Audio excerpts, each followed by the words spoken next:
Hi ಎಲ್ಲರಿಗೂ ನಮಸ್ಕಾರ. ಶಾಂತಿ cooking and health ಟಿಪ್ಸ್ಗೆ ಸ್ವಾಗತ. ಇವಾಗ ಮಾರ್ಕೆಟಲ್ಲಿ ಮೂಲಂಗಿ ಜಾಸ್ತಿ ಬರ್ತಾ ಇದೆ, ಮೂಲಂಗಿ ಸೀಸನ್ ಅಲ್ವಾ, ಅದಕ್ಕೆ ನಾನು ಇವತ್ತು ಮೂಲಂಗಿ ಸಾಂಬಾರನ್ನು ಮಾಡಿ ತೋರಿಸ್ತಾ ಇದ್ದೀನಿ. ಬನ್ನಿ ಹಾಗಿದ್ರೆ ಇದನ್ನ ಹೇಗೆ ಮಾಡೋದು ಅಂತ ನೋಡೋಣ. ನಾನಿಲ್ಲಿ ಮೂಲಂಗಿ ಸಾಂಬಾರು ಮಾಡಲಿಕ್ಕೆ 1 ಕಪ್ ಆಗೋಷ್ಟು ತೊಗರಿಬೇಳೆನ ತೊಗೊಂಡಿದ್ದೀನಿ. ಇದನ್ನು ಚೆನ್ನಾಗಿ ತೊಳೆದ್ಬಿಟ್ಟು ಇದಕ್ಕೆ ಇವಾಗ ನಾನು ಯಾವ ಕಪ್ಪಲ್ಲಿ ತೊಗರಿಬೇಳೆ ತೊಗೊಂಡಿದ್ದೀನೋ ಅದೇ ಕಪ್ಪಲ್ಲಿ 3 ಕಪ್ ಆಗುವಷ್ಟು ನೀರನ್ನು ಸೇರಿಸ್ಕೊಳ್ತಾ ಇದ್ದೀನಿ. ಹಾಗೆ ಒಂದು ಅರ್ಧ ಸ್ಪೂನ್ ಆಗುವಷ್ಟು ಉಪ್ಪು ಮತ್ತು 1/4 ಸ್ಪೂನ್ ಆಗುವಷ್ಟು ಅರಿಶಿನ, ಹಾಗೆ 1 ಸ್ಪೂನ್ ಆಗುವಷ್ಟು ಅಡುಗೆ ಎಣ್ಣೆನ ಸೇರಿಸ್ಕೊಳ್ತಾ ಇದ್ದೀನಿ.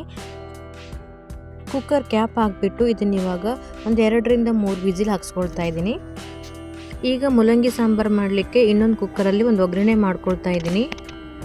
ಈಗ 2 ರಿಂದ 3 ಸ್ಪೂನ್ ಆಗುವಷ್ಟು ಎಣ್ಣೆನ ಸೇರಿಸ್ಕೊಂಡು ಅದಕ್ಕೆ 1 ಸ್ಪೂನ್ ಆಗುವಷ್ಟು ಸಾಸಿವೆ, 1 ಸ್ಪೂನ್ ಆಗುವಷ್ಟು ಜೀರಿಗೆನ ಸೇರಿಸ್ಕೊಂಡು ಹಾಗೆ ಸಣ್ಣದಾಗಿ ಕಟ್ ಮಾಡಿದ ಒಣಮೆಣಸಿನಕಾಯಿ ಮತ್ತು ಒಂದು ಅರ್ಧ ಗಡ್ಡೆ ಬೆಳ್ಳುಳ್ಳಿನ ಜಜ್ಜಿಟ್ಕೊಂಡಿದ್ದೀನಿ, ಅದನ್ನು ಇದಕ್ಕೆ ಸೇರಿಸ್ಕೊಳ್ತಾ ಇದ್ದೀನಿ. ಹಾಗೆ ಒಂದು ಸ್ವಲ್ಪ ಕರಿಬೇವಿನ ಸೊಪ್ಪನ್ನು ಸೇರಿಸ್ಕೊಂಡು ಒಂದು 2 ದೊಡ್ಡ ಈರುಳ್ಳಿನ ಸಣ್ಣದಾಗಿ ಕಟ್ ಮಾಡಿಟ್ಕೊಂಡಿದ್ದೀನಿ, ಅದನ್ನು ಸಹಿತ ಇದಕ್ಕೆ ಸೇರಿಸ್ಕೊಳ್ತಾ ಇದ್ದೀನಿ. ಈರುಳ್ಳಿನ ಸೇರಿಸ್ಕೊಂಡ ನಂತರ ಇದನ್ನು ಚೆನ್ನಾಗಿ ಫ್ರೈ ಮಾಡ್ಕೊಳ್ಬೇಕು. ಈರುಳ್ಳಿ ಎಲ್ಲ ಚೆನ್ನಾಗಿ ಫ್ರೈ ಮಾಡ್ಕೊಂಡ ನಂತರ ಇವಾಗ ಮೂಲಂಗಿನ ನಾನು ಮೇಲ್ಗಡೆ ಸಿಪ್ಪೆ ಎಲ್ಲ ತೆಗೆದುಬಿಟ್ಟು ರೌಂಡ್ ಶೇಪಲ್ಲಿ ಕಟ್ ಮಾಡಿಟ್ಕೊಂಡಿದ್ದೀನಿ. ಕಟ್ ಮಾಡಿಟ್ಕೊಂಡಿರುವಂತಹ ಮೂಲಂಗಿನ ಸೇರಿಸ್ಕೊಳ್ತಾ ಇದ್ದೀನಿ. ಇವಾಗ ಈ ಈರುಳ್ಳಿ ಒಗ್ಗರಣೆ ಜೊತೆಗೆ ಈ ಮೂಲಂಗಿನ ಚೆನ್ನಾಗಿ ಫ್ರೈ ಮಾಡ್ಕೊಳ್ತಾ ಇದ್ದೀನಿ. ಹಾಗೆ ಇದಕ್ಕೆ ಒಂದು ದೊಡ್ಡದಾಗಿರುವ ಟೊಮೊಟೊನ ಸಣ್ಣದಾಗಿ ಕಟ್ ಮಾಡಿಕೊಂಡು ಸೇರಿಸ್ಕೊಳ್ತಾ ಇದ್ದೀನಿ, ಅದನ್ನು ಸಹಿತ ಚೆನ್ನಾಗಿ ಫ್ರೈ ಮಾಡ್ಕೊಳ್ಬೇಕು.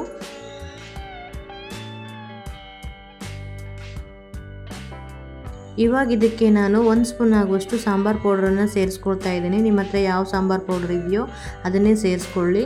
ಹಾಗೆ 1.5 ಸ್ಪೂನ್ ಆಗುವಷ್ಟು ಖಾರ ಪೌಡ್ರನ್ನು ಸೇರಿಸ್ಕೊಳ್ಳಿ. ಖಾರಕ್ಕೆ ಅನುಗುಣವಾಗಿ ಖಾರ ಪೌಡ್ರನ್ನು ಸೇರಿಸ್ಕೊಳ್ಳಿ. ಇದನ್ನ ಇವಾಗ ಈ ಮೂಲಂಗಿ ಮಿಶ್ರಣದ ಜೊತೆ ಚೆನ್ನಾಗಿ ಮಿಕ್ಸ್ ಮಾಡ್ಕೊಳ್ಬೇಕು, ಹಸಿ ವಾಸನೆ ಎಲ್ಲ ಹೋಗಬೇಕು. ಹಾಗೆ ಇದನ್ನು ಚೆನ್ನಾಗಿ ಫ್ರೈ ಮಾಡ್ಕೊಳ್ಳಿ. ಚೆನ್ನಾಗಿ ಫ್ರೈ ಮಾಡ್ಕೊಂಡ ನಂತರ ಇದಕ್ಕೆ ಇವಾಗ ನಾನು 1 ಲೋಟ ಆಗುವಷ್ಟು ನೀರನ್ನು ಸೇರಿಸ್ಕೊಳ್ತಾ ಇದ್ದೀನಿ.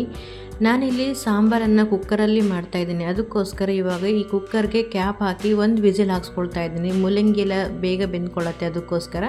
ನೀವು ಕುಕ್ಕರಲ್ಲಿ ಮಾಡಿಲ್ಲ ಪಾತ್ರೆಯಲ್ಲಿ ಮಾಡಿದ್ದೀರಾ ಅಂತಂದರೆ ಹಾಗೇನೂ ಒಂದು 5 ನಿಮಿಷ ಬೇಯಿಸ್ಕೊಳ್ಬೋದು.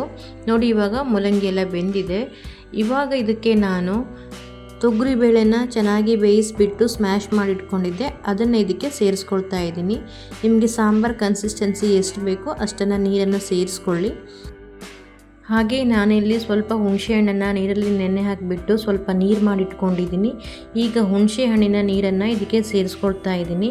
ಹಾಗೆ ರುಚಿಗೆ ಬೇಕಾದಷ್ಟು ಉಪ್ಪನ್ನು ಸೇರಿಸ್ಕೊಂಡು 1 ಸ್ಪೂನ್ ಆಗುವಷ್ಟು ಬೆಲ್ಲನ ಸೇರಿಸ್ಕೊಳ್ತಾ ಇದ್ದೀನಿ. ಬೆಲ್ಲ ಹಾಕಿದ್ರೆ ಚೆನ್ನಾಗಿರುತ್ತೆ, ಅದಕ್ಕೋಸ್ಕರ. ಇವಾಗ ಇದಕ್ಕೆ ಕೊನೆಯಲ್ಲಿ ಕಟ್ ಮಾಡಿದ ಕೊತ್ತಂಬರಿ ಸೊಪ್ಪನ್ನು ಸೇರಿಸ್ಕೊಂಡು ಸಾಂಬಾರನ್ನು ಚೆನ್ನಾಗಿ ಒಂದು 10 ನಿಮಿಷ ಕುದಿಸ್ಕೊಳ್ಬೇಕು. ಬಿಸಿ ಬಿಸಿಯಾದ ಮೂಲಂಗಿ ಸಾಂಬಾರು ರೆಡಿಯಾಗಿದೆ. ಮೂಲಂಗಿ ಆರೋಗ್ಯಕ್ಕೆ ತುಂಬ ಒಳ್ಳೆಯದು.